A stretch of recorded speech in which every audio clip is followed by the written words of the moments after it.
Good. Almost. Good morning, everyone. I'd like to call this meeting of the Cook County Public Health and Human Services Board to order on this Tuesday, February 17th at 8:31 a.m. First item is the approval of the consent agenda, which includes our meeting agenda, the minutes from last month, financial report, abstracts and bills, and purchase service agreement with Brightwater Health for crisis response services. Is there any change to the agenda, or is there any item a commissioner would like to pull from the consent agenda? Please. Thank you, Mr. Chair. Commissioner Gamble? Yeah, just because I have a question on the purchase, the agreement with Brightwater. Mhm. So I'd like to pull E just to be able to ask that question, Sounds great. please. Yep. And then with that, then I would make a motion to approve the consent agenda as presented with that edit. Thank you, Commissioner Gamble.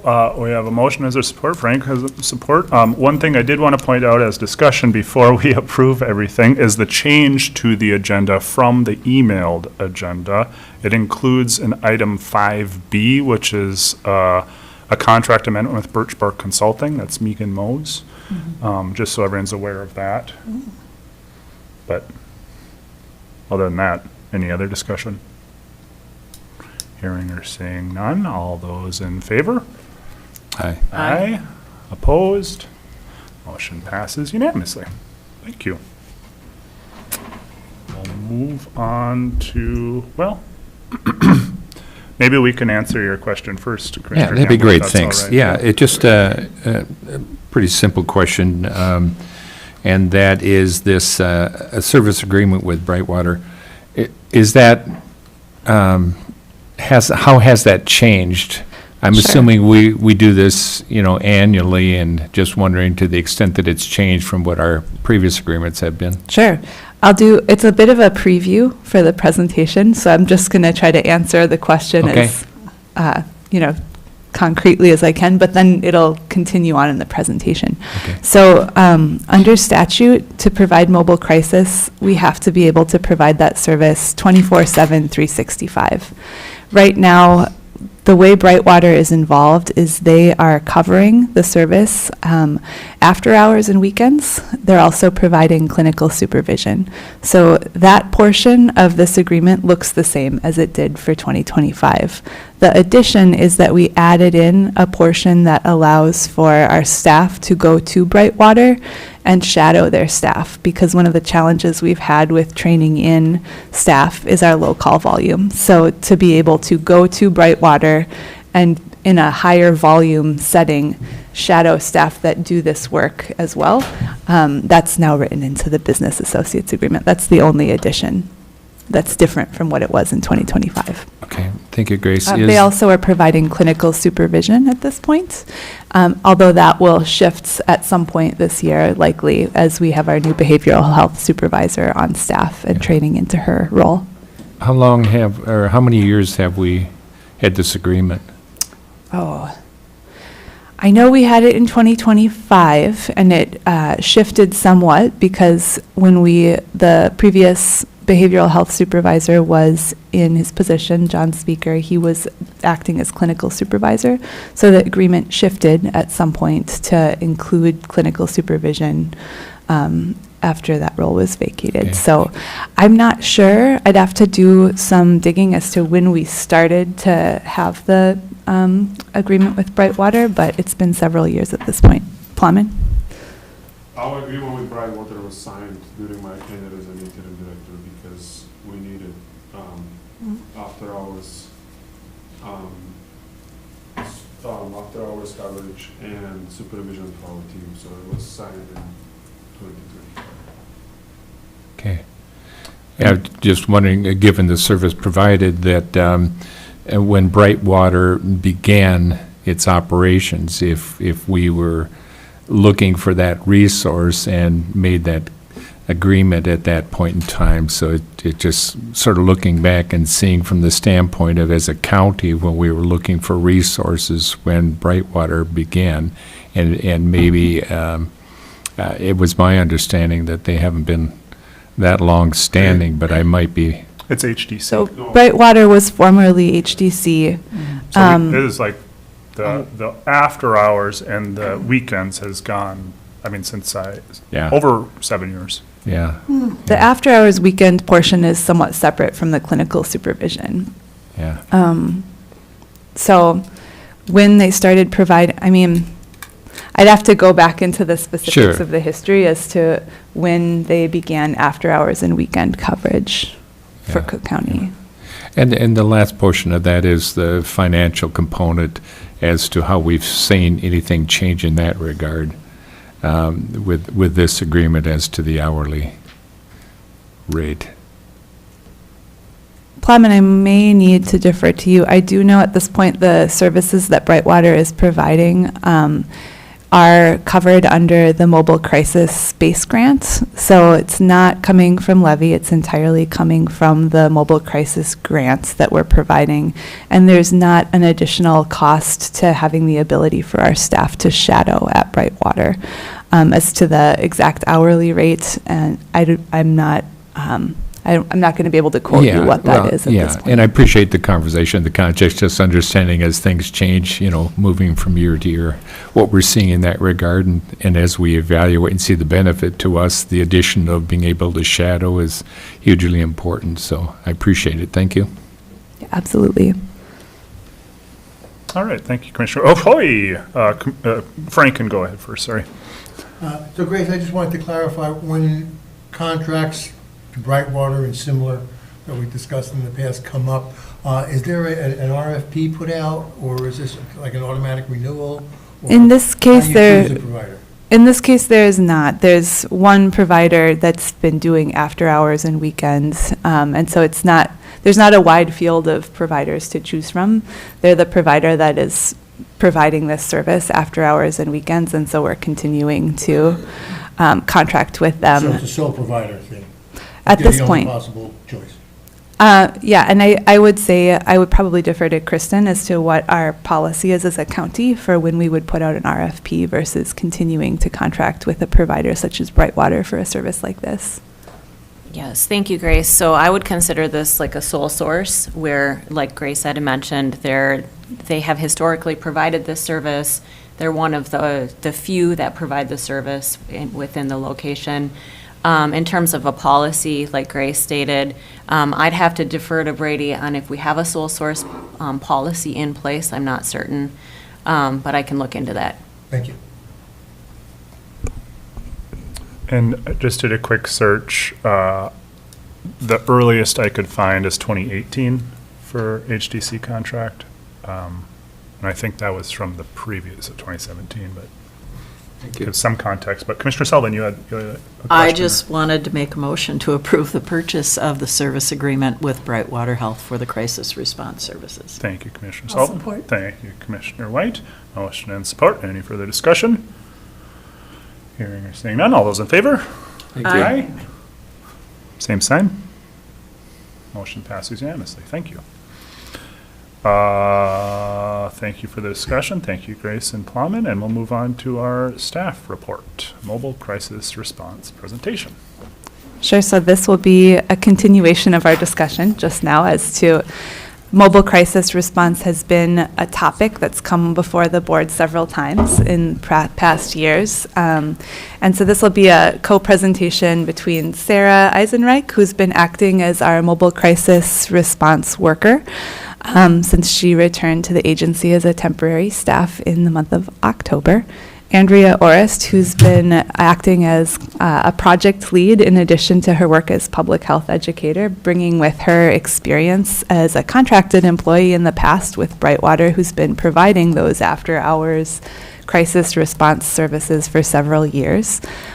She's not working in that capacity on this project, but brings with her that knowledge and experience from her past work. So when there was significant staffing transition in the summer of 2025, the Mobile Crisis Response Project moved under public health, and the three of us began working together to really stand up a pilot. And so we're going to, because it's been several months now and we've had this pilot operational, it seemed like a good time to bring this back to the board's attention so that we can remind the board of what it is that we're doing, why it is we're doing that, and how the pilot has gone in the past several months. We're not at a point yet to be making decisions about how this service might change in the coming months, but I do believe that in the coming months we will get to that point. So I want to make sure that you all have the context and information and the ability to ask questions now, and again, of course, in the future, but that we kind of give you an update as to where we're at with the mobile crisis team. So with that, I will turn it over to Sarah to give a brief definition of what mobile crisis services are. Good morning. Morning. Morning. Oh. Okay. Is that better? Kind of. You have to like be right in it. Because we're live streaming. We're waiting now, so. Okay. Good morning, all. Yeah. Good to be here. So, in talking about what mobile crisis is, it's a 24/7 response to and services to individuals experiencing a mental health crisis. And that could be in their homes, in the community, or other sites outside the usual clinic setting. Mobile crisis response teams can help address and resolve mental health emergencies, cope with immediate stressors and suicidal ideations, identify and using strengths and additional resources and available resources, work with individuals, families, and providers to address immediate needs, develop action plans and connect to needed services, and really help, beginning to return to their baseline level of functioning. Why? Why is mobile crisis response important? Well, first and foremost, it's a statutory requirement for all counties, and a mobile crisis response provider must be a county board operated entity or a provider under contract with the county board in the county where the service is provided. Also, mobile crisis can prevent situations from escalating into emergencies that require hospitalizations and law enforcement. The statistics out there are actually amazing, what's happening in Minnesota. And mobile crisis is a vital piece to an integrated mental health system, especially important in areas where behavioral health care options are more limited in rural areas such as ours. And it provides connection to ongoing support, provides stabilization, and a link to additional resources to help address the root causes and promote long-term recovery. So I'm going to talk a little bit about our partnerships and collaborations, where we are and how we got here. So like we sort of already talked about with Brightwater Health, they provide our after-hours mobile crisis response services, our clinical supervision, and then they also provide backup staffing if Sarah is out of the office or potentially on another call or something like that. And then I would also say that they've been imperative in our process to build this program, really bringing a lot of expertise and knowledge and information to, stand up our pilot. First call for help is the call center, where our mobile crisis response calls are received. So they receive calls from 988, 211, and the Arrowhead Behavioral Health Alliance crisis line. And they hold, so we have like an agreement with them that outlines when a call comes in, how they triage it, and then how it gets and when it gets to mobile crisis response. They can also provide triage services over the phone, so if somebody just needs to talk, they can do that. If somebody requests mobile crisis response specifically, then they make that transfer. Otherwise, they work with the person to determine if mobile crisis is, the service that they would like. The Arrowhead Behavioral Health Initiative is the agency that we work with for our mobile crisis grants. And they have also been really important in providing help to build up our pilot. And then we also collaborate with Sawtooth Mountain Clinic, Grand Portage Human Services, North Shore Health, and the Sheriff's Office. They are all part of our Coordinated Crisis Response Group. So this group has been working for multiple years to try to streamline and improve the track of services that somebody intersects with if they're in crisis.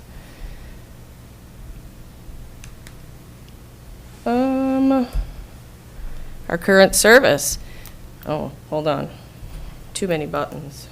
Our current service. So right now we have one full-time mobile crisis response provider Monday through Friday. Sarah. Yay. We currently have our clinical supervision, our backup, and our after-hours coverage contracted through Brightwater. And sort of like Grace talked about, we have a functioning pilot program. So how we got here, and that will sort of lead into a little bit of what our pilot program looks like.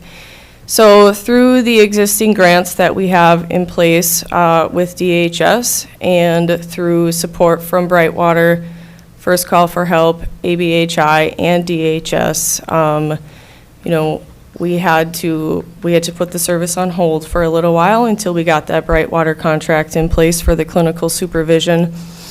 And then it really required doing a lot of program research and implementation. Well, me, Grace, Plowman, all of those collaborating partners.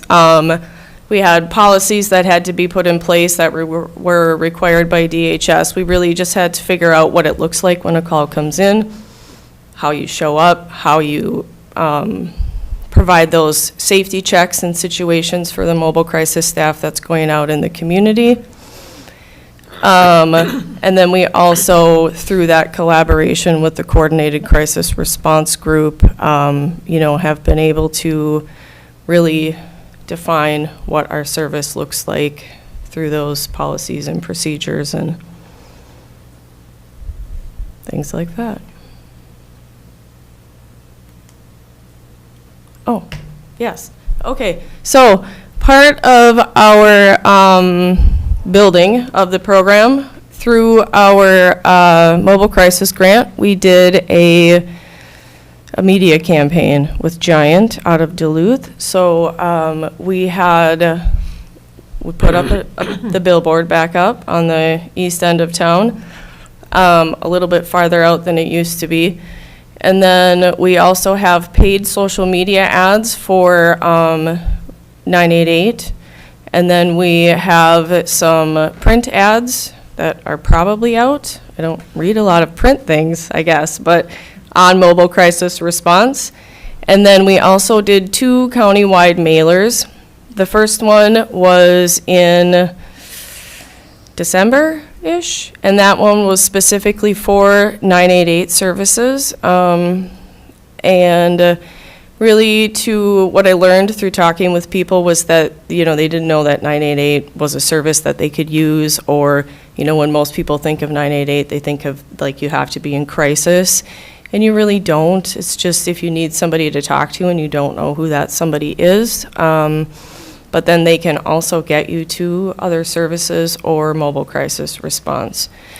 And then the second mailer came out in January, And that one was specifically geared toward mobile crisis response. And the top two images there are both sides of the mailer to help outline, what services or, how mobile crisis might support someone. And I don't have the data with me readily, but I can share the data, the amount of engagement that we had from the digital ads was higher than the media company expected it would be, so we were pretty excited about that. And our goal with that is that it would increase the call volume, because if you're providing a service, you want people to know it's available and to use it.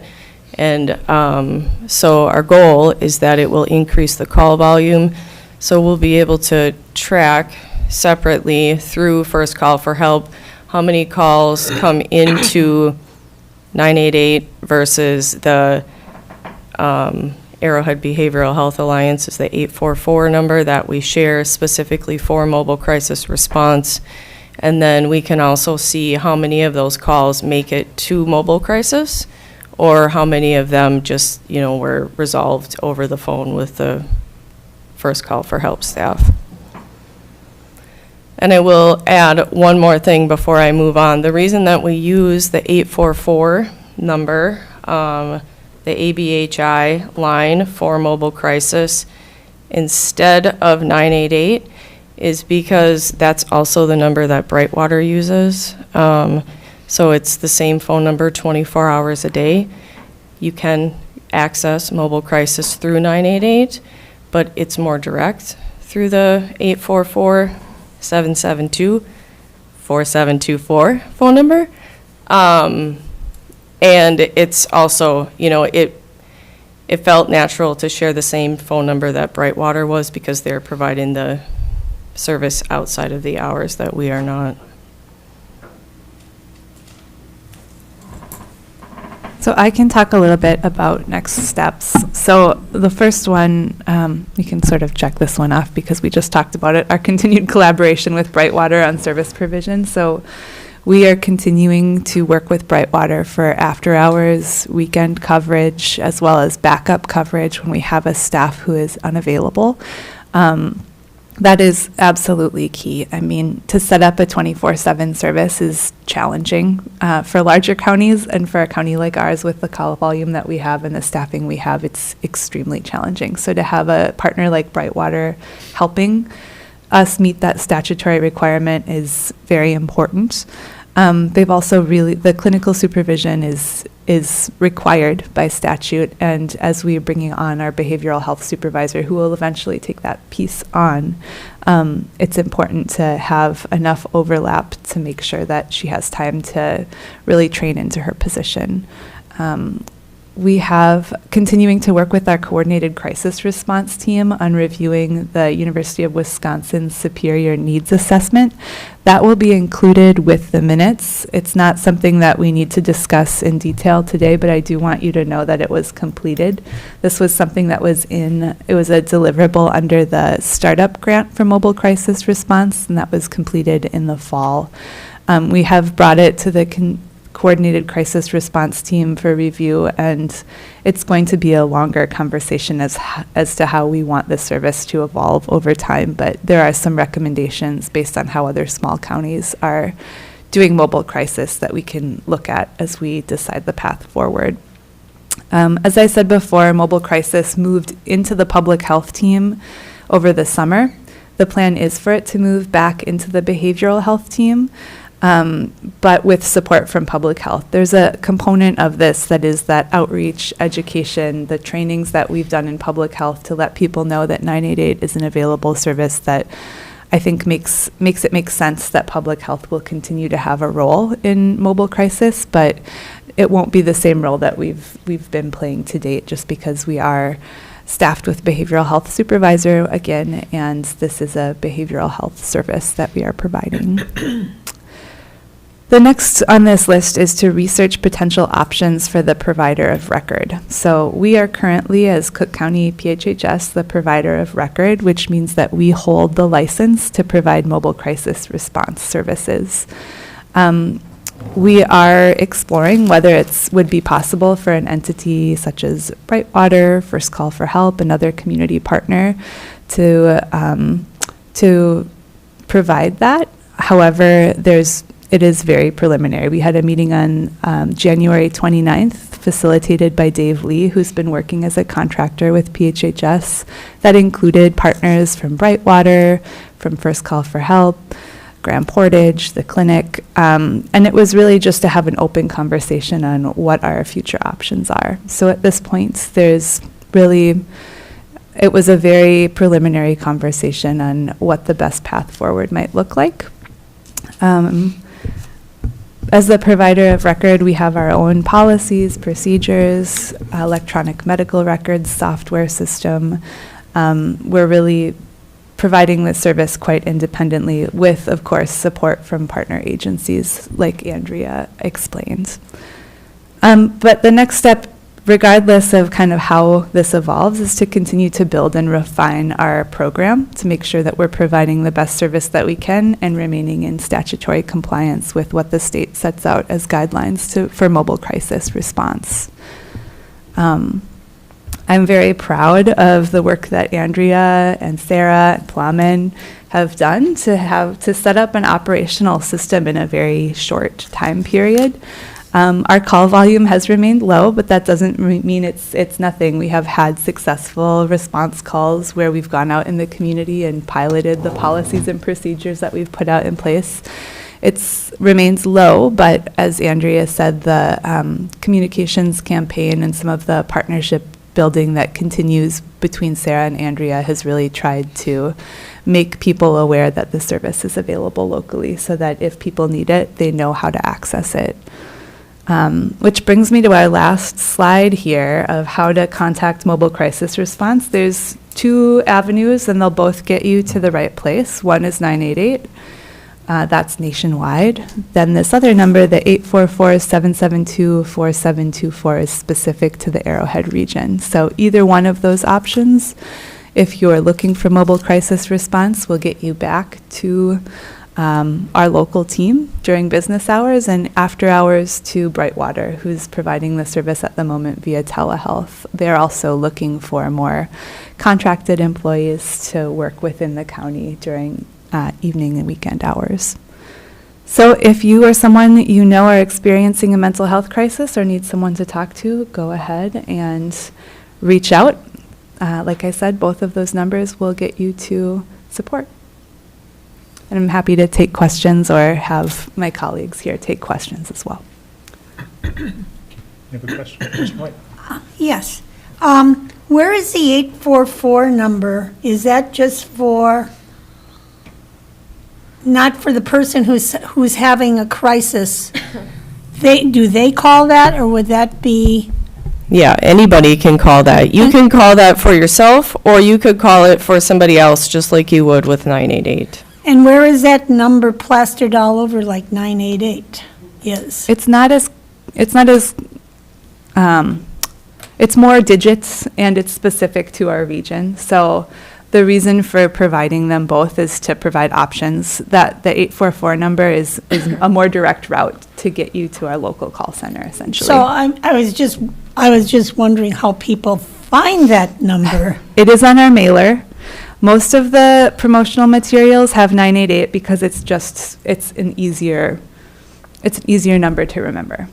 But both of them will get you where you need to go. So I think it's on our mailer. It's on some of our materials that we've printed locally. Yep, the print ads that went out in like Northern Wilds and the News Herald and whatever other print resources we have, it's printed in those ads, and part of the building of the program really was trying to figure out how the best way for people in the community to reach our staff.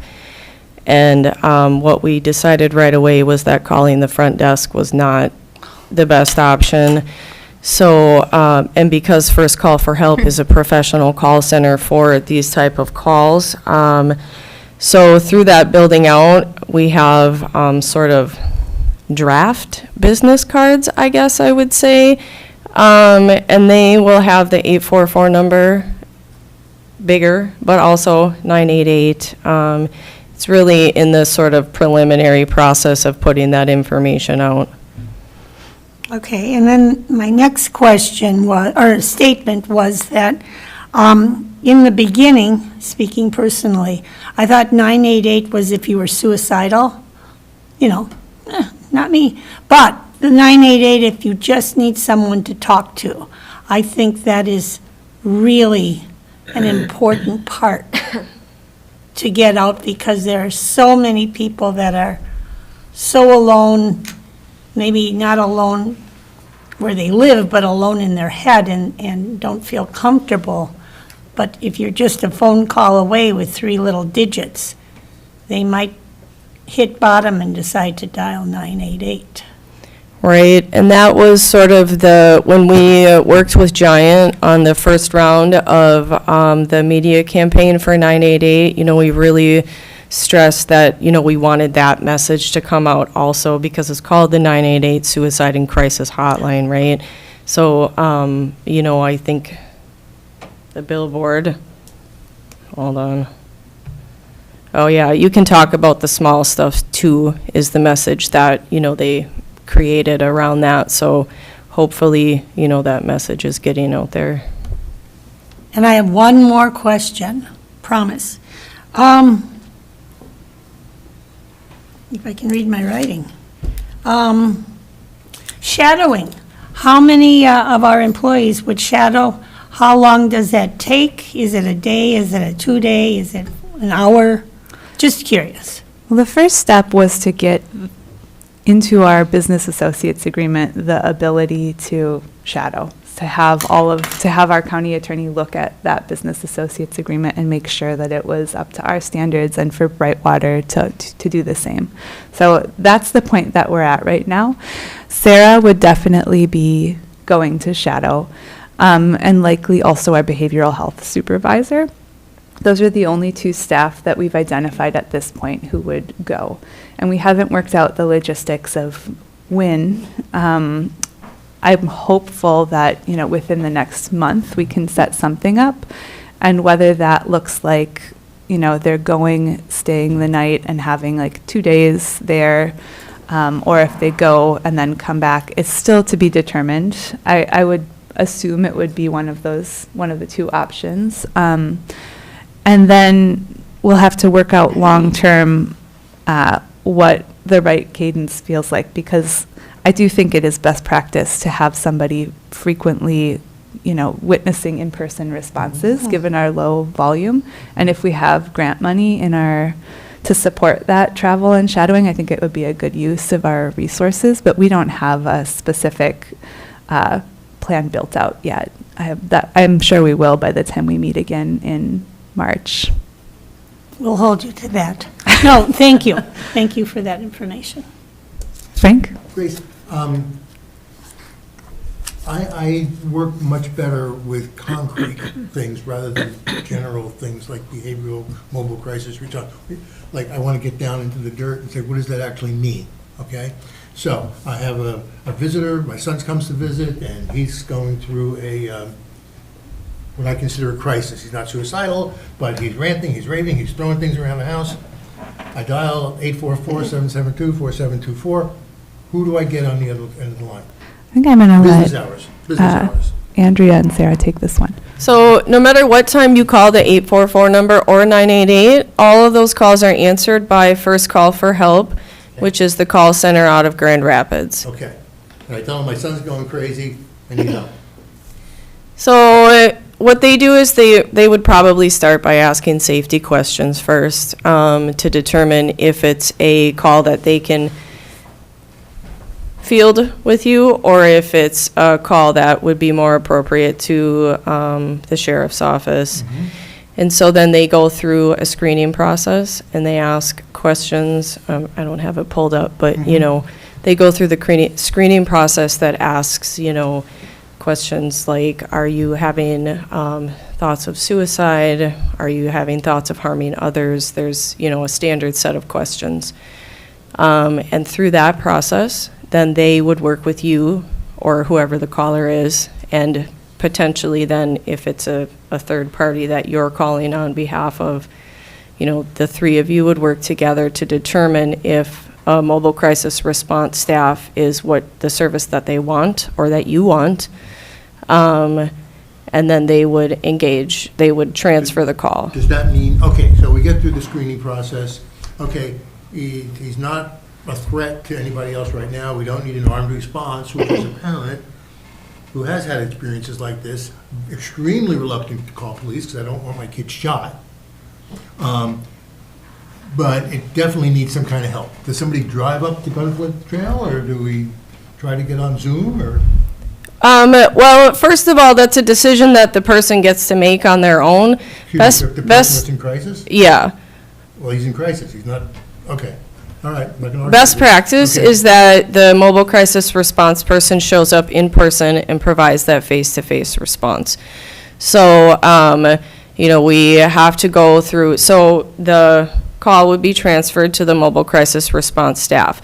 They would do their own screening and talk through the situation and gather the information. And then the staff person has to contact their clinical supervisor for direction on what the next steps are. And the clinical supervisor, again, someone remotely, Yep, You don't that's know. provided by Brightwater. Yep. provided by Brightwater, okay? And so then, under the direction of the clinical supervisor, the mobile crisis staff will, best case scenario, the mobile crisis staff drives to where the person is, or sometimes people want to meet somewhere else, or, they don't, some people just don't want you to come to their house either. So, which is why I say, it's sort of driven by the person. And then once that piece is, once they arrive or get that person on the phone, then they go through an assessment process, which is a whole nother set of questions. And at that point, then they can consult their clinical supervisor and talk about what resources the person might need. Do they need a higher level of care? Do they need some referrals and things like that? Work through a safety plan, or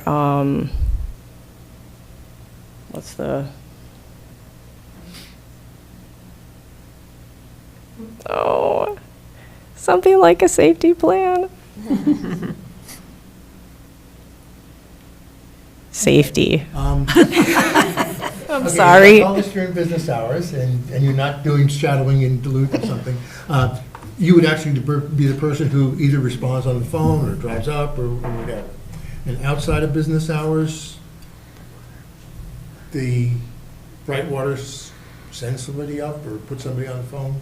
They would follow the same steps, but right now Brightwater only has telehealth services, yeah. So that would be phone or potentially video, because they don't have anybody in the county doing that in-person response. Okay, but did I understand that they're kind of looking for an on-call person to do that kind of thing? Yeah, they do have the position posted. Okay. Okay. For locally? Thank you. Yes. Thank you. That helps a lot. That helps a lot, because I've dealt a Crisis- lot with these generalities, okay, but it kind of loses something. Right? I have to think in specifics, and I realize that. So thank you very much. for Crisis clarifying. intervention plan, that's Intervention. safety. Thank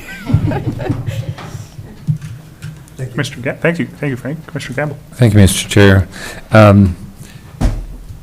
What's the inception of mobile crisis response? When did it begin, and who instigated it? I believe that it was DHS, so it was at the state level. Okay. And it was about a decade ago that it was written into statute. Okay. And the reason I ask is that if you recognize a need and then you want to put something in place to address that need, how you frame that, in other words, what you name it. It'd be interesting if you were to just go out and survey people and say, mobile crisis response, what does that mean to you?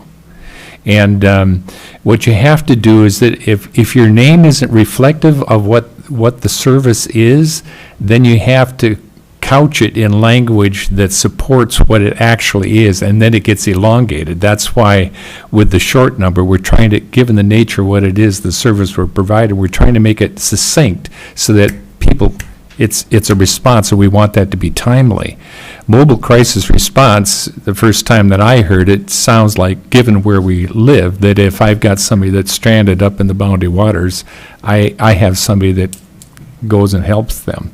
And so mobile crisis response doesn't directly connect with the service that we provide unless we give that definition some way to make that what we mean. And so that's one of the problems. The other is in my mind, it's a problem because it doesn't directly tell me that it's a mental issue. It's a response to a crisis.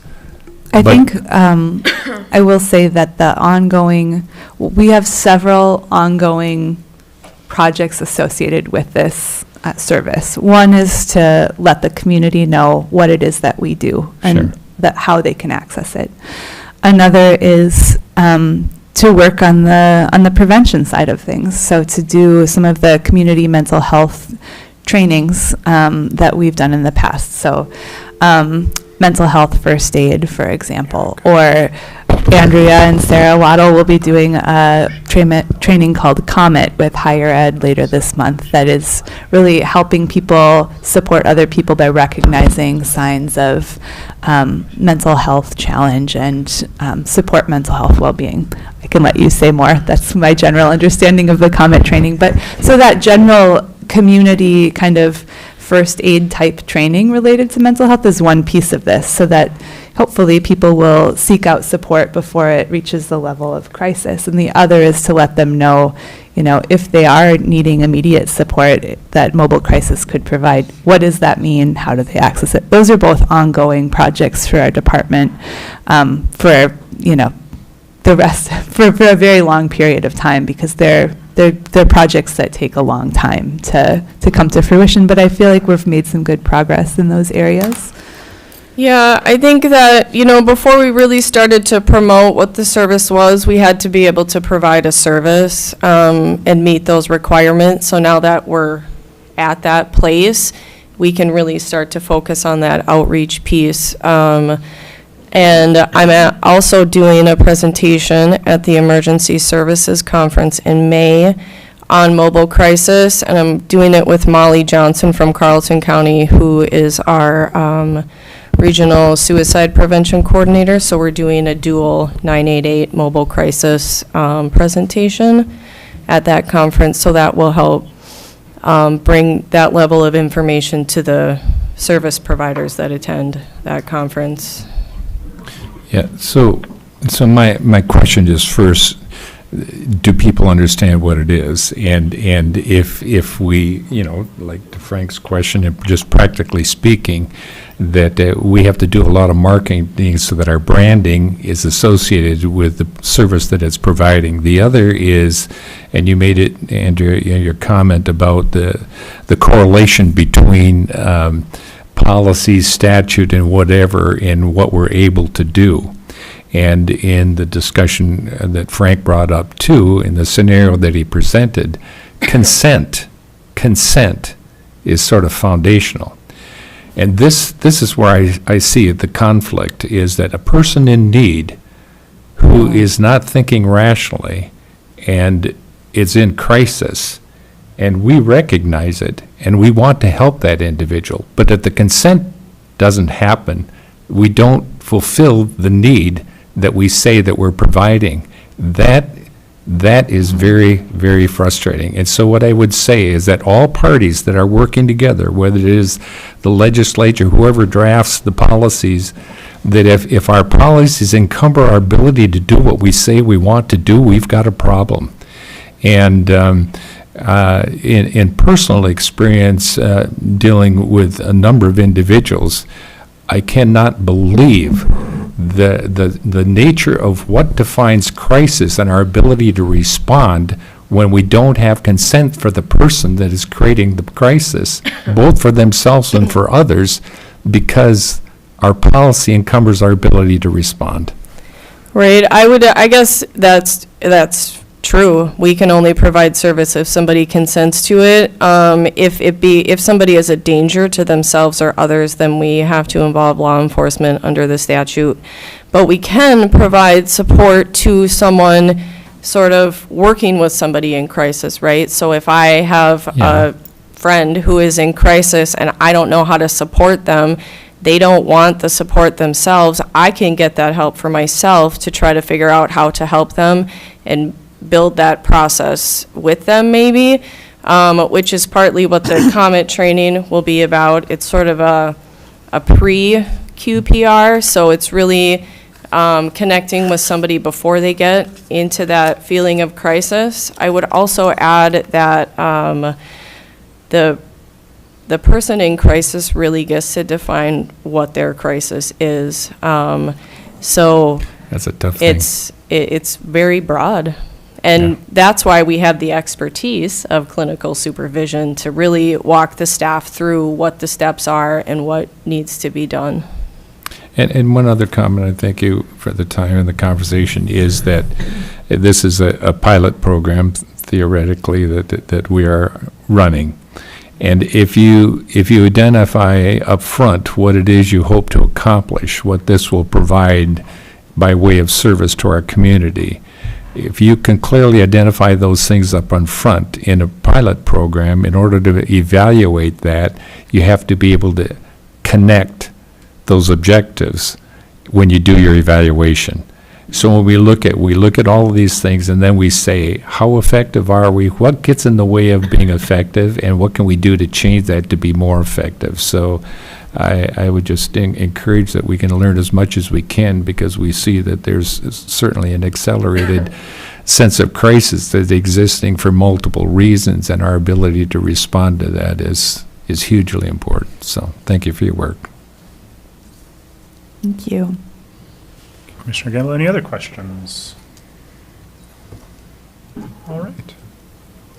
Thank you very much for the presentation and conversation, and we'll stay tuned for how things develop.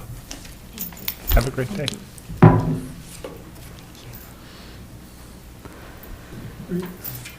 Frank, go ahead. Yeah, Grace, just roughly, I know the call volume is low, and that's good, kind of. Yeah, it's good if it's not there, okay. What are we talking about, like one a month? One a week? Roughly. About No. one a month? Roughly one a month. Okay, thank you.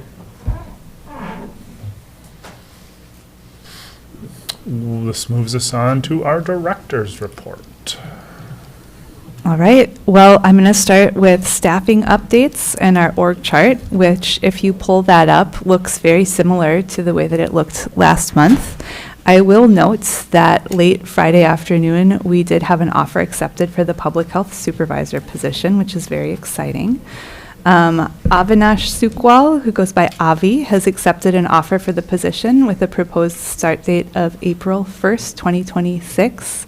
He will be joining us, moving here with his family from Freeborn County, where he's currently working as a public health planner. So Wow. that is very exciting. You'll note we do have a few vacancies which are currently unposted, and that is purposeful as we're waiting for Megan Moe's report to come out next month. So at this point, we have no other posted positions within our department. And that brings me to the rest of my report. So on February 12th, I did receive notification from MDH that the CDC has canceled the public health infrastructure grant for Minnesota, effective as of February 11th, 2026.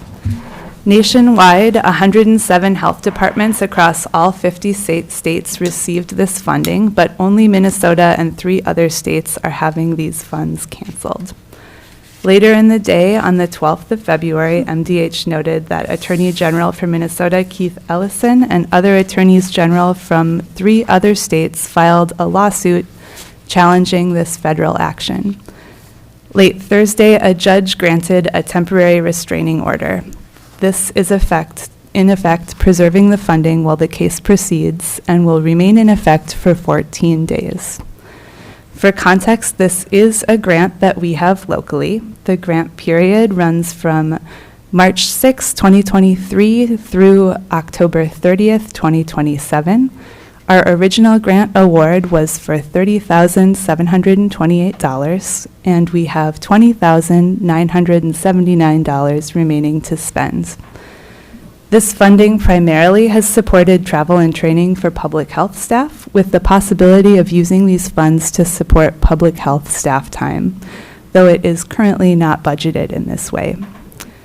This is a situation that we will be following closely with our partners at the state. And another contract-related update, we are canceling a Moving Greater Minnesota Forward grant contract that we had with the Minnesota Department of Transportation in the amount of $4,215. This is a grant that was intended to build out a scheduling website for the Boreal Transit Van and to provide marketing materials for the service. To be clear, we still will own the Boreal Transit Van, and we will need to further assess what it would take to operationalize a handicap-accessible transportation service within the community in terms of staffing, policies, procedures, etc. Ending this contract with MnDOT allows us to remain in good standing with MnDOT. When speaking with our grant manager, they encouraged us to consider applying for future funding opportunities. And the reason was really within the grant period, we're not at a point yet, nor do we have enough money in the grant contract to create scheduling website for the service. There's several foundational pieces that we just do not have in place. So canceling the contract allows us to remain, as I said, in good standing with MnDOT so that in the future we could consider applying for funding again. I'm going to keep going on the funding vein here. I wanted to bring the board's attention to a variety of state websites that are tracking news related to federal funding for PHHS services because these types of grants have been in the news quite a bit, and this is a source that is reliable, fact-based, and it's what I'm looking at as I get updates from our state partners in delivering health and human services programming. So the Department of Children, Youth, and Families has a federal funding tracker. I'll include the website in the notes for my report that monitors federal actions that could affect benefits and programs for Minnesotans. It includes which issues the state is monitoring and which are in litigation. At this point, I want to stress that all programs and benefits are still available without changes. However, I continue to follow these developments closely so that you all, as board members, our staff, and the community at large have updated information on how benefits and programs may change in the future.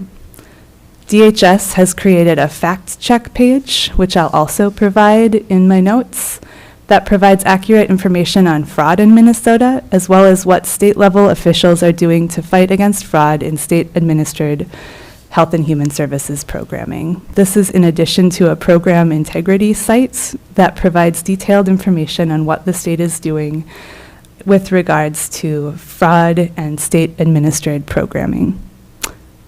Finally, with regards to the pop-up pantry, we've received only 3 survey responses to date. The most notable learning from these responses is that guests who are using the pop-up pantry are using it frequently, which indicates its value to our guests. We will continue to receive responses through March and will present a more detailed synopsis at the April board meeting. And that's all I have for my director's report. Thank you, Grace. Any questions for Grace? Commissioner Campbell. Yeah, thank you, Mr. Chair. Thank you, Grace. With the transport van,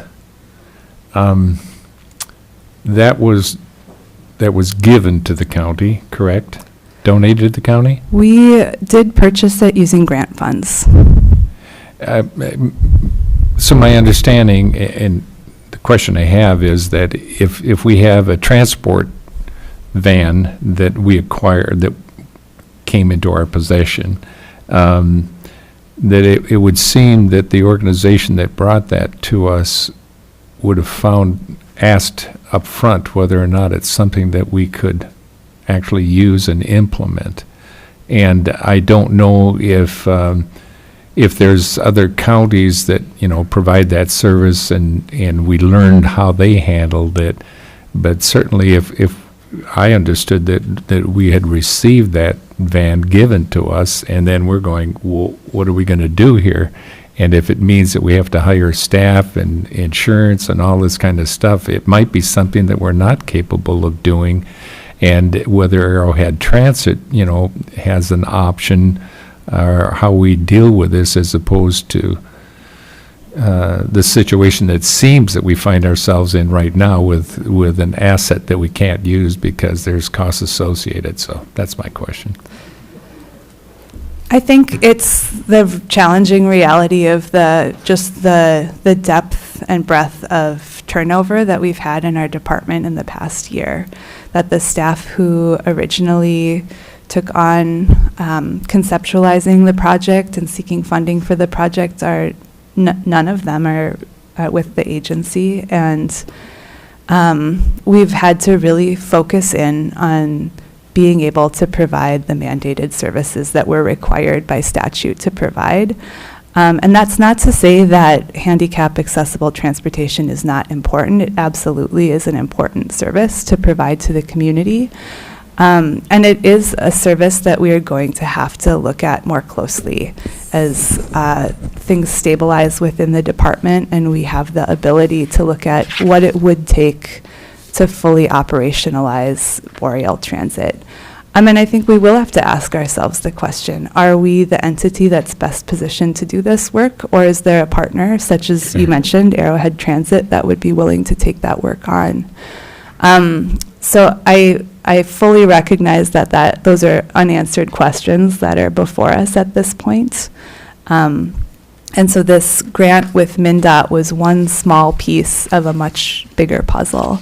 And I think that's something that we'll be talking about more in the coming weeks and months. Yeah. I appreciate the response. And I would add as well that in discussing this situation with Grace, rather than being out of compliance with the grant, because we didn't believe we could meet the deliverables of the grant within the time frame of the grant, we chose to back out of the grant so that we're still in good standing, reassess, like Grace mentioned, to see if this is a viable service that we can provide, if there's someone else that can provide this, and really do that analysis to make sure that this makes sense for the county and figure out how we're going to strategically move forward instead of trying to piecemeal it together by meeting the requirements of the grant but not having the policies, practices, and procedures in place. So I fully support this approach to make sure that we're really strategic about how we move forward. And again, like Grace said, this is a service that is important, and so it's not to minimize the need, but really just make sure that we're doing this the best way that we can as we move forward. And I guess that's foundational to my question, is understanding all of the things that we're addressing now, and given the circumstance in which we found ourselves, I think it's an honest conversation, and the response to it is a good one. So thank you. Any other questions? All right. We can move on to items for board action. The first one is in-home services cost sharing. So I'll turn this over to my colleagues, Olivia and Plowman. You want me to start off? Okay. Is this on? Good morning. Nice to see you all. Hi. My name's Olivia Bonander. I'm the supervisor for adult and home and community-based services. I'm also covering for children and family services as well for supervision. I'm also the designated manager for the 245D license that our agency holds. We're the only county in the state that holds a license like this, so it's a little bit different. With that, we've held a sliding fee scale for many, many years now that has been based on income. It's been about $5 a month that we charge people for 5 hours of services. Last year and the year before, we hit a point where the volume of requests for in-home support via the sliding fee scale hit a point where it was really affecting the budget. We had to put a cap on accepting new applications for the sliding fee scale, so that's why I hear it out, and why do you not have this anymore? I'm like, it's not that we don't have it, it's that we had to put a pause while we reevaluated financially how to make this more viable. We are changing the name, so that it's less confusing. People get this confused with the sliding fee scale at the clinic with high frequency. We're adjusting the title to be a cost-sharing program because that is what it is in nature. We are adjusting the cost sharing so that it is a little bit more fiscally responsible based on federal poverty guidelines, having more of a tiered approach based on income. The higher income you have, the more that you'll pay in for that service. And if you're medical assistance qualified, you'll maintain hopefully roughly around that $5 a month. So it's a change for those who make a little bit more money. It's not going to be as heavy of a burden for those who are already right at that level for federal poverty guidelines. We have that all built out and have updated the policy and procedure accordingly. We also have updated our application for services as well to adjust for this change. The goal is then to bring some money back into the program to make it a little more viable, because we still want to have this option for individuals who are over the age of 60, not quite 65, and maybe don't meet that medical assistance income and asset limit yet. Where the whole point of the cost sharing is really to help people who are in that in-between spot. I maybe don't meet level of care for needing a waiver, or I don't need to go to a nursing home yet, but I do need something. And so that's the point of this cost sharing, is to help fill a it's a growing gap for people who maybe just don't have, it's always this in-between of whether I have too many resources or too little. This is meant to kind of fill that slot. Any questions? Frank? Olivia, Go again, for it. Please excuse my ignorance. What in-home services do you provide? Sure. So the 245D license that we hold is for basic services. That is homemaking and chore services. That can be cleaning, cooking in the home, helping with basic, like helping pick up prescriptions. And chore services are a little bit more broad for this part of our program. It can be like shoveling your driveway or shoveling along your path. Sometimes it's helping with wood carrying, bringing wood into the home for individuals who get a cord dropped off. So it's really more practical, trying to help people maintain at home. And you have the people to provide these services? We do. That's the exciting part. We do have a fairly viable pool of independent contractors. So they're not necessarily a county employee, but they go through a lot of background check. They have a supervisor. They go through annual training, and we monitor pretty closely the work that they do. Well, that's great. It is.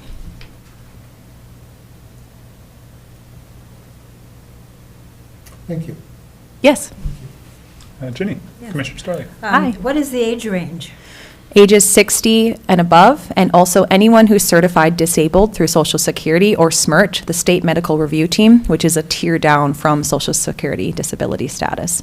So it's a really wide range of people who utilize this program. Go ahead. Commissioner Gamble. Yeah, thank you, Mr. Chair.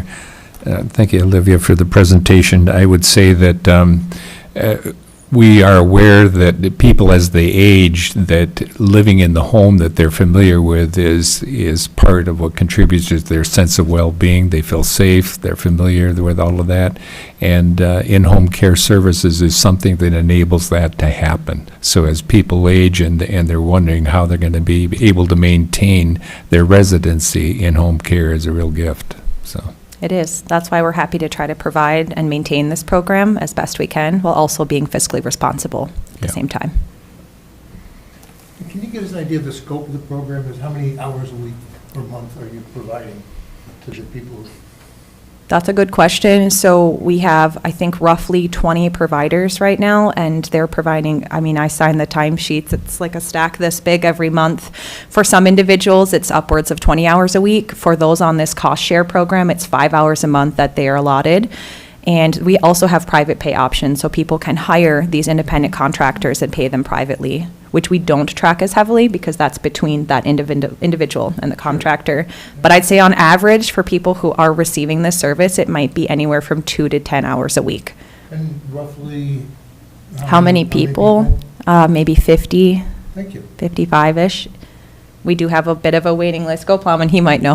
We have a waiting list. Okay, so there's a waiting list. There's usually a waiting list, yes. Yeah, we have a list here that's been provided by our in-home support coordinator. We have 30 clients right now 30. being served by the program. I just want to make sure that there is good understanding. The in-home support program provide services to people who that qualify under other programs, like the waivers. And so what we are asking here is just one portion of the clients receiving services who do not qualify for those other programs to have cost share because they don't meet the requirements for those And other. Flamin, can you clarify, is that number 30, the people who are doing the cost share? No, I'll it's talk total. about that in a moment. Okay. The total amount of Roughly yours. clients who receive services by their home support program right now is 30. Those who receive sliding fee scale are, I think it's also in 22? yeah, And we do have a waiting list for individuals who are waiting for the cost sharing to open back up Okay, because we had to put a cap while we figured out what makes the most sense moving forward. so the waiting list is not because you don't have providers. It's based on because you funding. don't have the cost share funding. Okay, thank Yep. you. Or it's both and, I betcha. Like the sliding scale waiting list is because we didn't have funding, Mhm. but there is also a waiting list because there aren't enough providers, or are there enough providers now? I'll go like this, it's a bit of a teeter-totter. Every day is a little different. Welcome to social services. Yeah. The need is always higher than what we can provide. I'll just say that generally, but not everybody will apply for services knowing that, hey, I heard on the grapevine or from my neighbor that, there's no one available. So the availability really fluctuates, and, I mean, it's hard to hire and maintain staff in general, but we are doing the best we can where we're at. Thank you. also, this is not a mandated service, we are providing that service, because there is no other providers in the county. Yep. But, and we feel like if we, share the cost with the recipients, then we will have opportunity to provide the service to more recipients. Of course. So that's the goal here is, not just simply to, offset the cost, but also to be able to provide services to, more people. Commissioner Gamble? Yeah, thank you. So you mentioned that there's training associated with this, so that if somebody listening to this and we're looking at people that might be interested in being a provider, that certainly providing a context to understand the nature of what you do and how we come alongside to equip you to do it. The hourly wage that is paid to in-home care providers is what presently? That is a question that has multiple layers to it. I would say, go ahead, Plowman. What we're paying the providers is $7.90 for every 15 minutes of work. $30 an hour roughly. Roughly. Yeah, and so for people that are listening, say, well, $30 an hour, if they are aware of that, they might, be interested, and then we would interview and make a determination whether the individual's qualified and da-da-da-da-da. Yep, you can call into our agency. It's a formal application process with a background check requirement. We do on-site training, so physical training, hands-on, and we also do ongoing checks as well as annual trainings. It's pretty formal because we are a licensed service through the state of Minnesota. There are pretty strict requirements. Sure. Also, I want to make it clear that what we're proposing here will have no effect on the rate that's being reimbursed to the provider. What we're switching here is who pays the provider how much. And we're increasing the recipient's portion versus the PHHS's portion. Thank you. Commissioner White, please. And does that include at least travel time one way? Like if you're going up the trail to help somebody? We do reimburse for travel time. There are some rules to that, but yes, we do pay for travel. Minister in trouble. Just out of curiosity, how many independent contractors do we have? I believe, I don't have my computer My open. understanding is that we have 17, 14. 14. Oh, wow. Okay, But thank you. there's availability for more. We have to hire based on need, and so that's why I say it's a bit of a teeter-totter. When we know that the need rises, we put out for applicants. And when we have more applicants, we try to garner more individuals because that is a one-to-one ratio for contracting between them. Some of these providers have upwards of 10 people that they work with. Others say, I'm just doing part-time. I'm going to work with 2 people. So we really try to keep it as balanced as we can so that service need matches the ability to render services. Great. Any other questions? Any motions? Commissioner Sullivan. Mr. Chair, I'd like to make a motion to approve the 2026 in-home services cost-sharing deal. Thank you. We have a motion and support from Commissioner Gamble. Further discussion? Hearing or seeing none, all those in favor? Aye. Those opposed? Motion passes unanimously. Thank you very much. And then this moves on to our 5B item that I mentioned when we approved the agenda. I'll hand it to... Sure.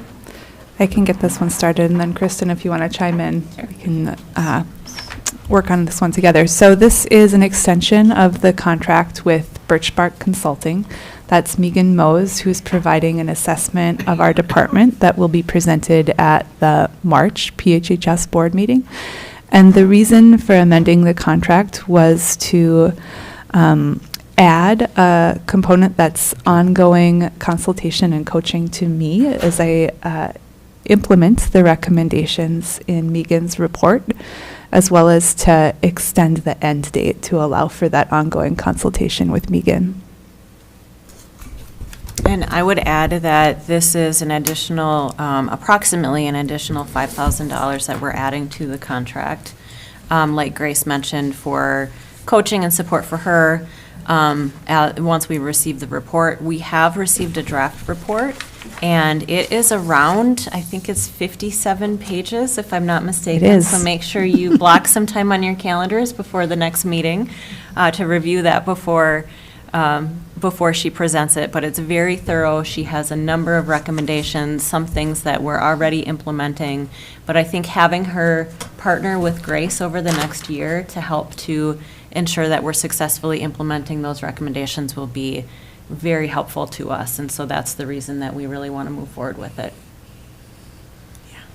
Any questions? Any motions? Commissioner Sullivan. Thank you, Mr. Chair. I'd like to make a motion to approve the contract amendment with Birch Consulting, LLC. Thank you. We have a motion. Is there support? I would support it enthusiastically. I think this is a good connection. If what we learn, we don't know how to apply it, that we've missed an opportunity. So this is great. A motion and support. Any further discussion? All those in favor? Aye. Those opposed? Motion passes unanimously. Thank you very much. That's a wrap on all that, aside from our committee reports here now. Starting with the Active Living Steering Committee. Commissioner White. Yes, Thanks, essentially with the, this committee, every agency or organization involved in building trails and paths have been impacted by reduction in funding. Though they have not, it has not dampened their enthusiasm, especially on the West End when they talk about making a safe pathway along that highway and the seemingly insurmountable terrain. But I got a sense that whatever was going to happen, they were going to figure it out and make it work. So I thought that was interesting. And I'm next on the agenda with the AEOA, which is the Arrowhead Economic Opportunities Agency, and they meet on Thursday of this month. And the Arrowhead Health Alliance Joint Powers, they are meeting next month. All right. We have our Child Care Solutions Subcommittee, which was Commissioner Starley now, I believe is Commissioner Gamble. Don't know if it's met. Okay. Moving on to the Community Health Board, I gave a brief summary at our board meeting.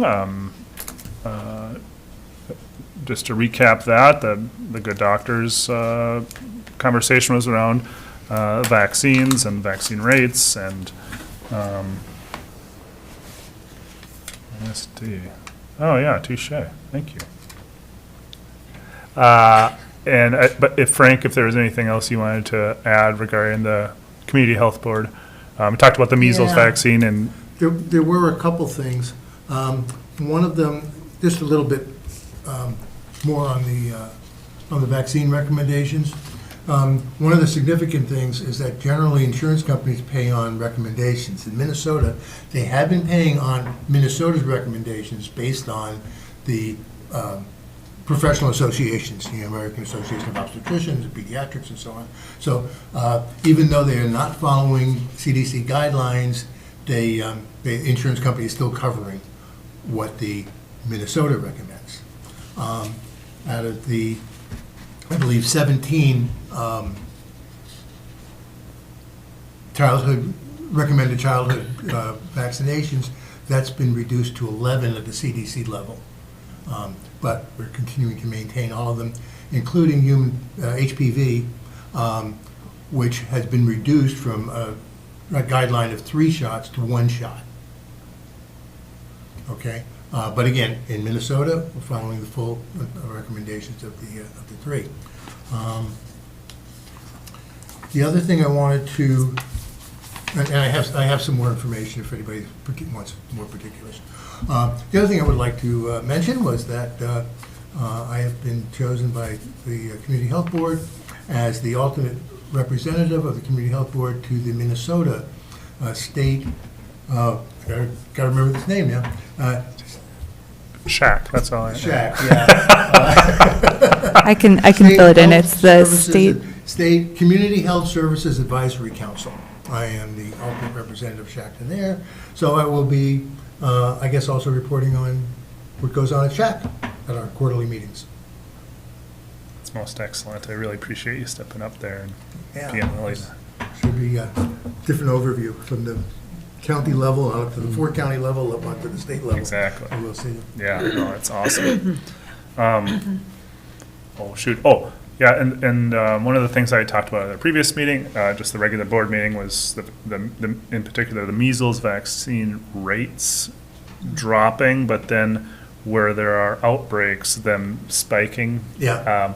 But Minnesota still is low as far as their vaccine rate, especially for measles is concerned. I don't know about our county per se, but. I don't have the numbers pulled up right now.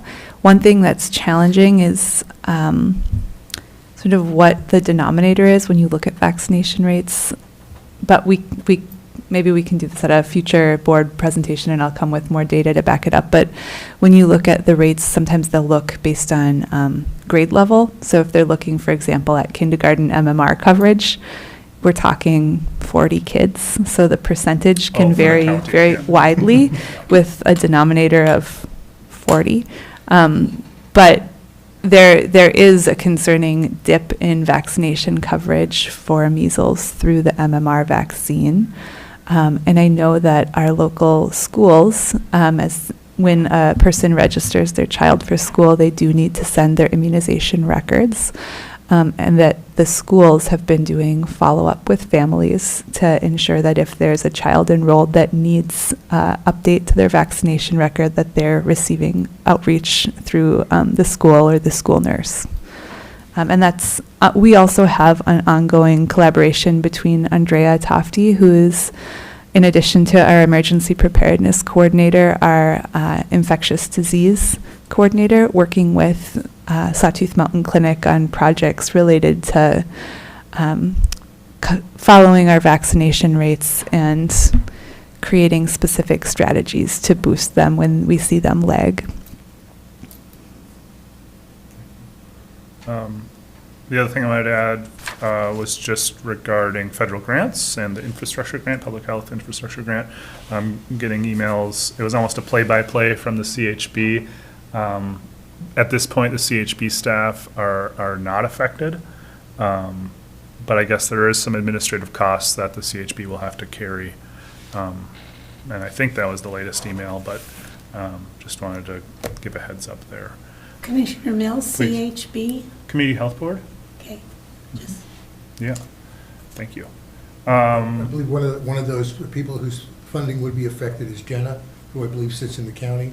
Yep. Even though she's So Jenny, Ms. Poshpatoon, and We do have the ability to, so the Community Health Board is the joint powers entity that State and federal grants often flow through for the 4-county region of Carlton, Cook, Lake, St. Louis. And they also have staff that are based regionally that can support us locally on different projects. So they have 2 planners and a communications specialist, and there is a portion of their funding that is covered through the CDC Infrastructure Fund. However, often in public health, we say we braid funding, so we're looking at when grants expire and trying to piece together multiple grants that cover the same scope of work. So the staff based at the Community Health Board, right now, the funding isn't affected. However, going into the next state fiscal year, the intent had been to use this grant to fund 3 positions on the regional level, so it could, in the future, be affected. It's something we'll just have to watch and see. And then I was about to find attention that I missed item 6D, which is the Arrowhead Regional Corrections. Meet Friday. Ah, that's why I missed it. Moving on to G then is the Cook County Local Advisory Council for Mental Health. And Rana, are you on the phone? Yes, I am. Can you hear me? Yeah, but I'm going to turn it up here. Okay, now it's up to 11. Can you hear me now? Oh, yeah. Okay. Well, actually, I don't have much of a report because I didn't bring my paperwork with me. Oh, okay. Any overview is fine. Otherwise, we can move on to. Yeah, nothing major that I can think of. So, but Okay. thank you for including me. I Okay. appreciate that. Yeah, I appreciate you calling in here. We'll move on to the Council on Aging, then Commissioner White. They met last week and, what day? And it's just more of the same. They're busy. They have a lot of people picking up their meals, and it's a financial crisis shortfall that they are dealing with. I mean, I'm sure they could spend down all of their CDs and money markets, but that's not the way you run a good operation. So they are still pursuing more grant opportunities. They did receive the $22,000 something from Northland Foundation to hire an administrative assistant full-time. I mean, they had one half-time, now she's full-time. And it's tight, but it's not bleak. It's very positive, yeah. Commissioner White, has the Council on Aging looked to the Minneapolis-St. Paul Foundation for any grants? We have, the grant writer is looking at all of the different offerings that are out there for nonprofits. I mean, they put that, the last board chair started without the experience of really knowing how to look for grants for nonprofits, it's a little overwhelming. So the grant writer now is searching out all funding, all means of funding that might be there for Might want to ask and I will ask. specifically. Yeah, Yeah. they have grants up to $100,000 that are available, I believe. I don't know when those grants have to be in. I know it's early winter, so Okay. might want to bring that one to their attention. Okay. And then the next one is Emergency Preparedness Committee, Commissioner Sullivan. Thank you, Mr. Chair.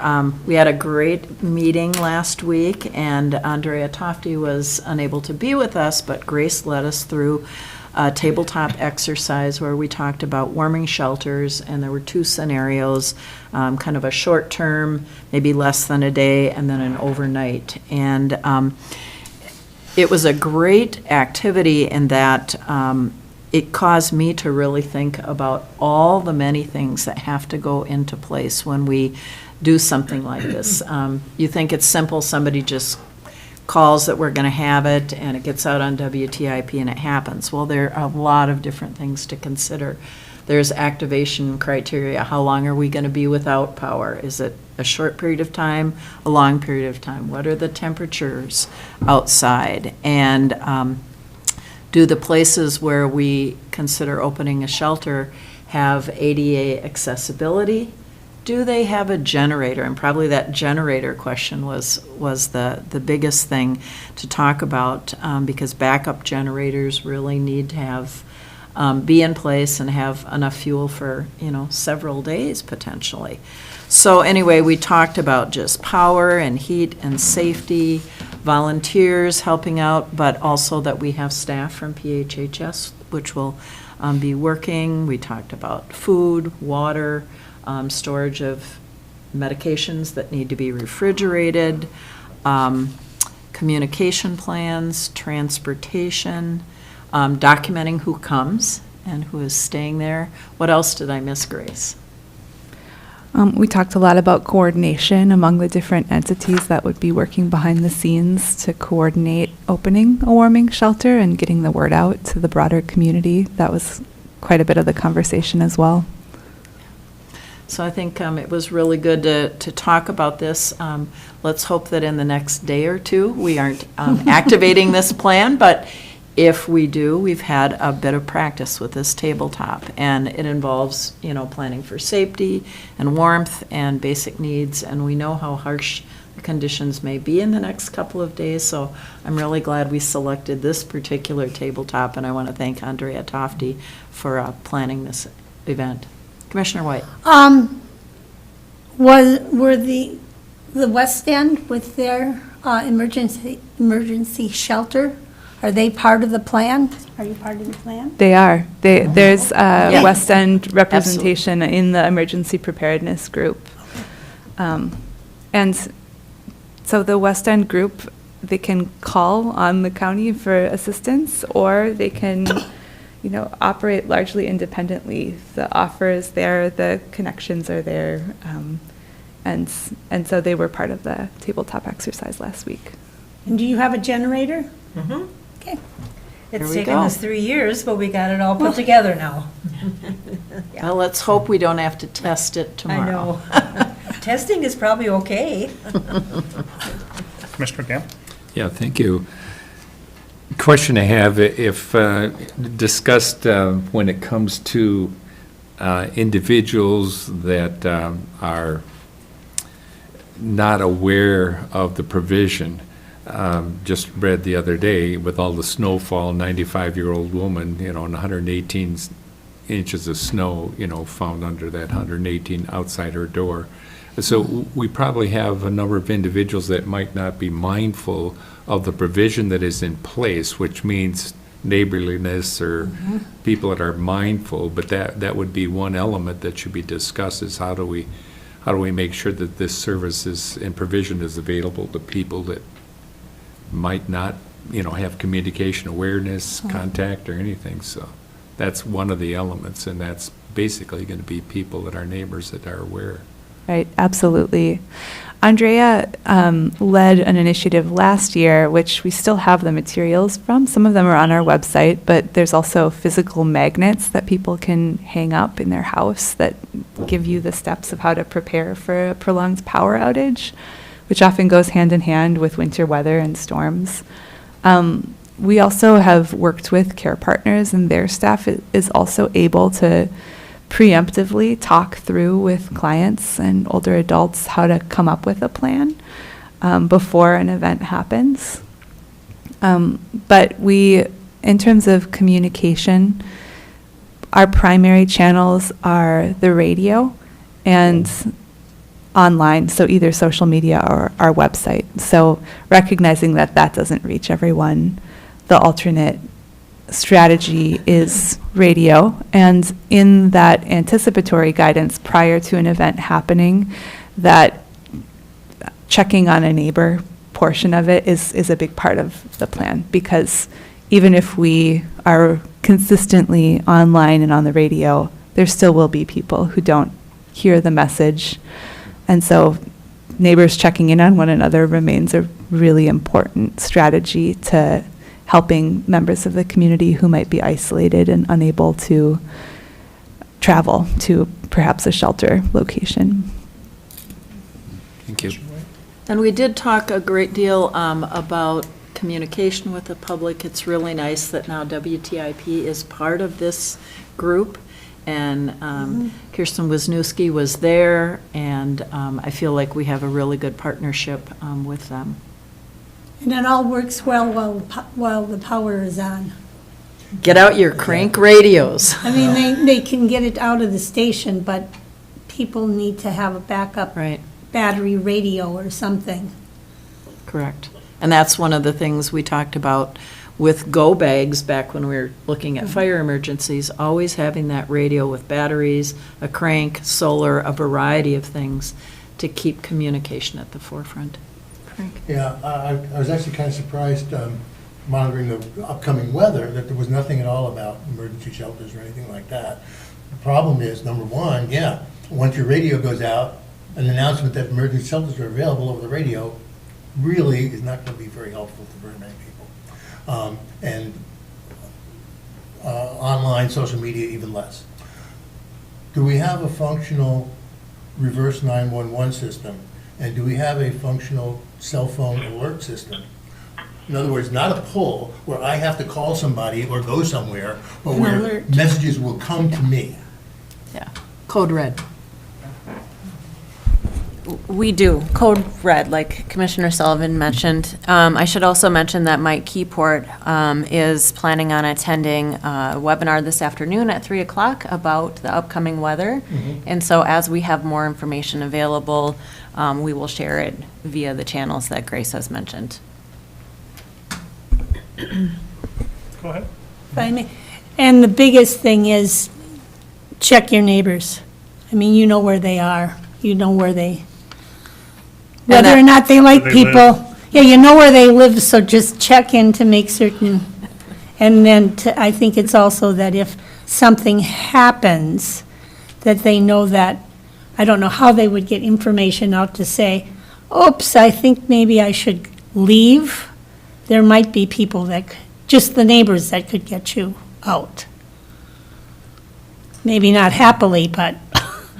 The other thing is, when the time comes and the power is out, that's because snow and wind are making tree branches fall on power lines. Not the best time for an elderly person to hop in their car and drive to a center. Okay? So again, from my own personal activities experience, okay, so this is where we would get, a page for the fire department. A person over here is, I don't know if that's set up. I don't know. Would be, the way that would normally work is that somebody would call 911 or call the police department and would say, I'm cold, I have no power, I'm cold, I need help. Would that be considered a trigger for a call to 911? And I would suspect that for many people it's not, even though it could be life-threatening. I would say the non-emergency law enforcement number is the number that's typically used and recommended, and they do have a link to our after-hours PHHS on-call social worker, so we've fielded those. We work together with law enforcement in those situations to try to get people what they need. Well, what would they do? They would call the non-emergency law enforcement number. No. So the non-emergency gets a call. Are they going to send a police cruiser?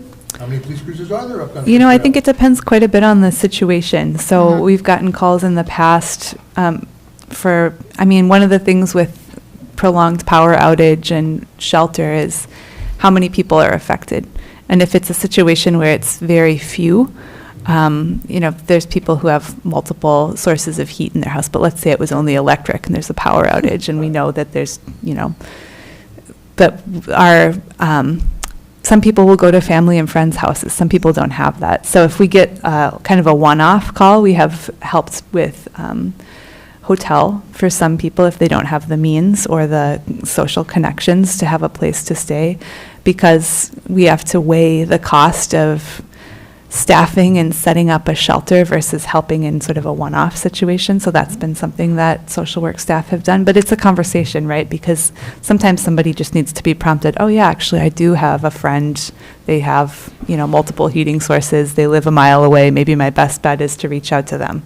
So it's a conversation, and every situation is unique, but reaching out to the non-emergency law enforcement line is one way to get help.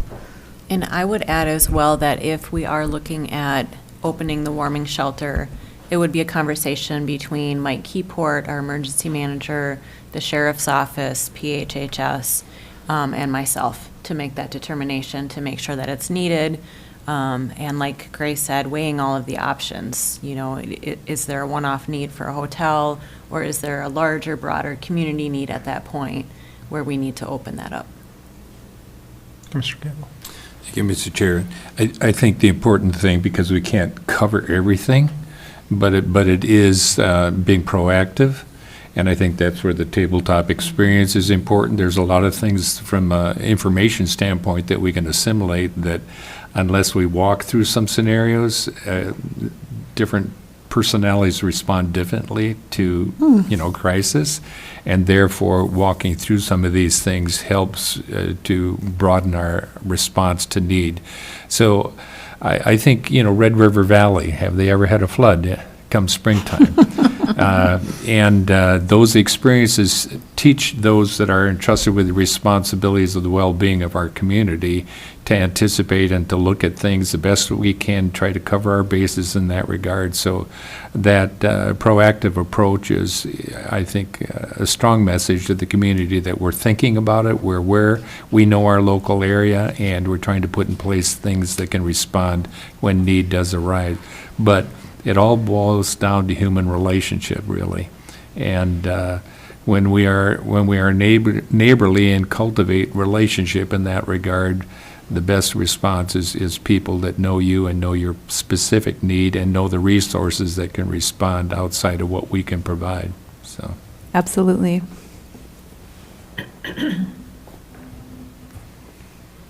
Excellent conversation. The next item is the Healthcare Planning Committee, and last meeting, there was. We're going to eliminate that? Yeah, so that committee has been sunsetted. Yeah.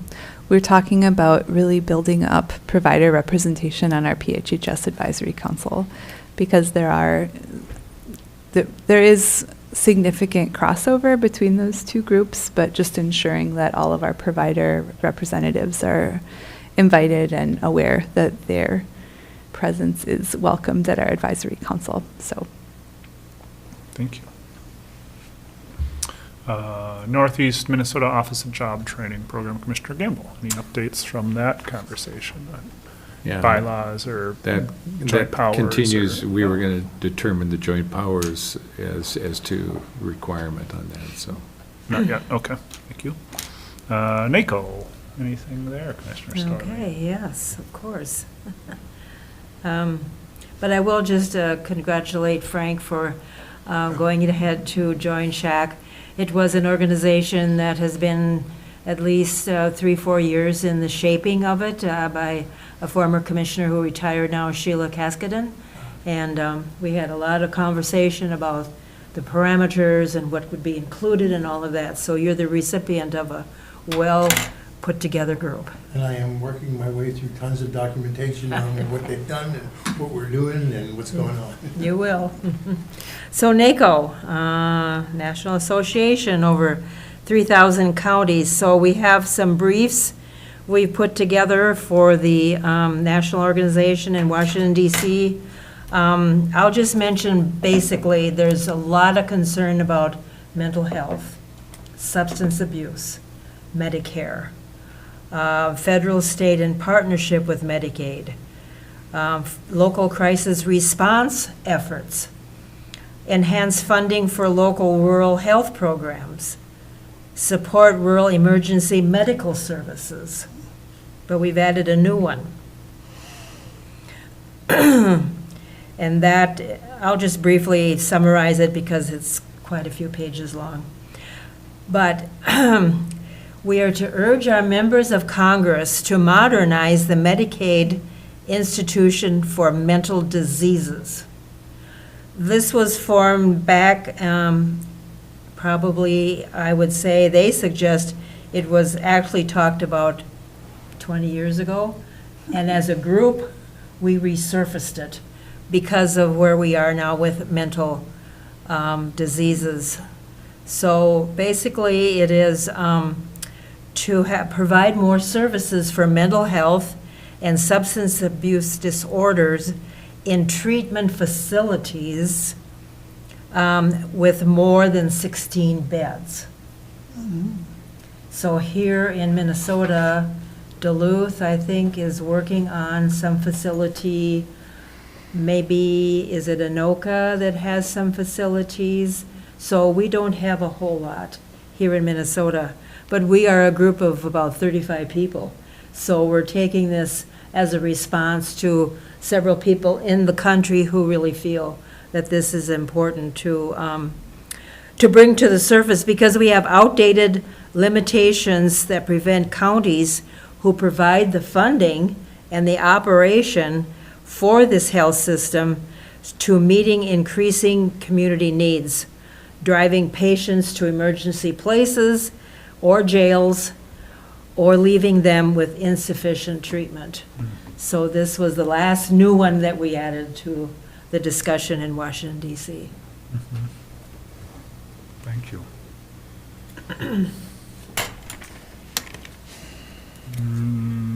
Next item is the North Shore Collaborative. I think I updated at our meeting, but just to do it again, it was presented with like a spend down budget because of the funds not coming in from local time study grants, or I guess I don't know what you call that, but the kind of the irony was that our current budget was actually spending down faster than the spend down plan. And these are grants that are provided, it's just for the North Shore, just Lake County and Cook County, usually for smaller organizations, not always, really aiming at supporting kids and their well-being in the aim of then kids growing into adults and healthy adults in the community. So also got a report on a closure of a child care over in Finland that we had funded a fair amount, so that was disappointing to hear, but it sounded like in that particular area or case it had to do with just enrollment. So I don't know what's up with that. Then moving on to Public Health Advisory Council. Frank. I did not meet this month. All right. And the next one is the Cook County Food Access Council. We did meet, talked about the overlap there with Northwoods Food Project. The Food Access Council is been in discussions around different grant opportunities and the needs of the food shelf, the needs of Ruby's Pantry, the needs of our community, and in regards to just food security. And so Boreal Waters is a granting agency that it used to be the North Shore Healthcare Foundation, and now it's Vital North is the new name. Vital North.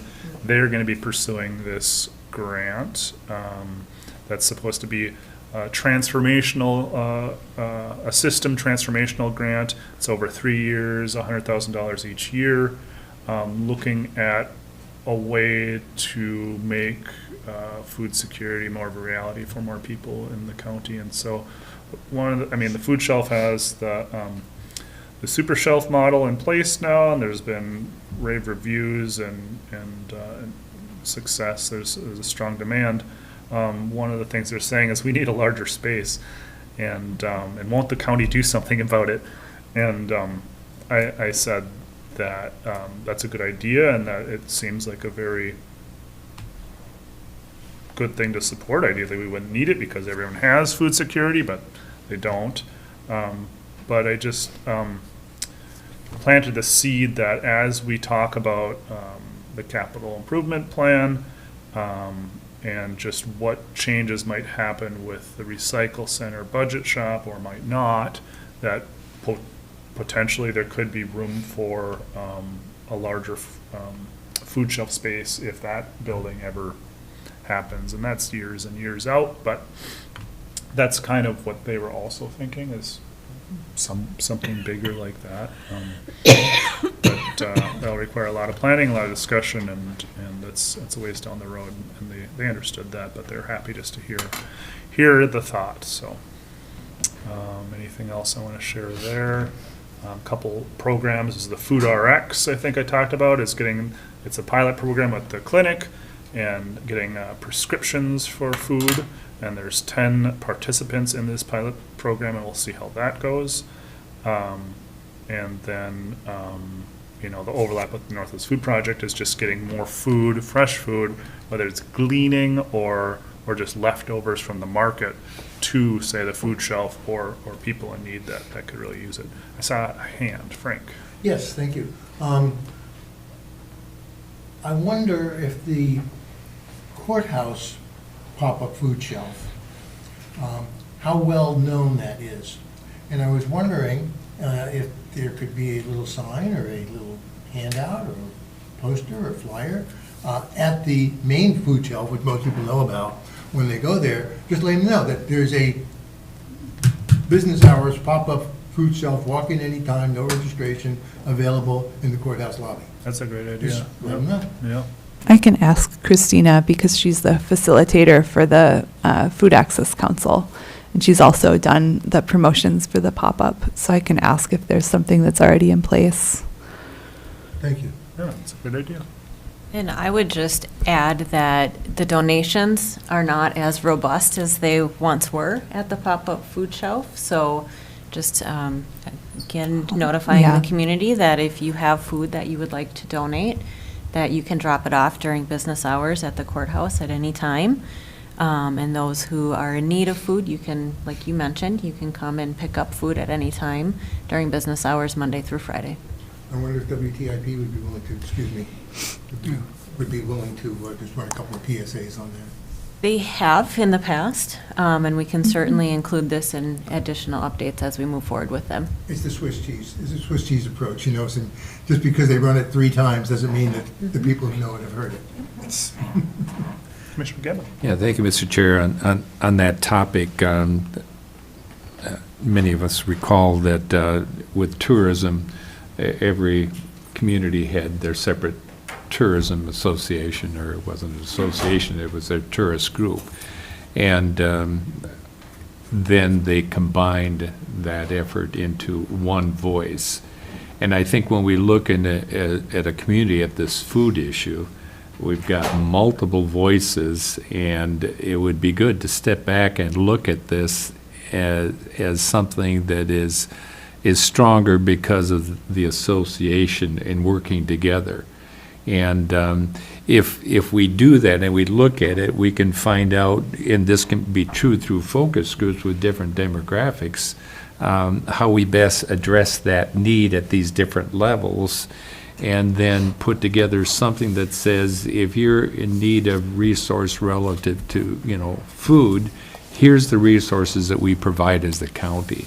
But have it be something that is organized in a way that's more effective than multiple that we got to keep afloat, kind of thing. I think that would be advisable. I would say that's really the purpose for the Food Access Council. It's a place where all of the different entities working on food security are meeting every month, and some of that material has come out of that group. So at the pop-up, as you step out of this room, you can see that guide for what the resources are. Okay. So there is some work being done to try to streamline communications and understand what people's needs and experiences are. So that's a real positive thing coming out of that group. Yeah. The University of Minnesota, I think, mentioned in our extension meeting, was talking about this, with the food RX and just local food, and there's food and there's food, and part of it is understanding how we communicate the importance of fresh food, local food, and this is something I think with Ruby's Pantry, that if there's any way we can encourage so that there's a screening that is done, because it's not just stuff that's in bags that you can eat, it's what's actually going to contribute to your sense of well-being and your health, which food is a huge portion of that. And there are representatives from Ruby's who attend the Food Access Council and are very well aware of some of the challenges with, choice and what's available through Ruby's, and are really working actively to try to see if there's different options available for sourcing food. That's good to know. Yeah. It's a really, really good conversation. Yeah, it's a really motivated group of people. Good. It's a great. I think there was some frustration early on, at least I've heard feedback of frustrations early on just about forming, that's always hard to start something and work through, okay, what's our bylaws, or what's our structure, and that kind of, so there's some frustration there, but since then, I feel like there's been so much good information sharing and coordination, or just awareness, and so things I think are coagulating, and is that the right word?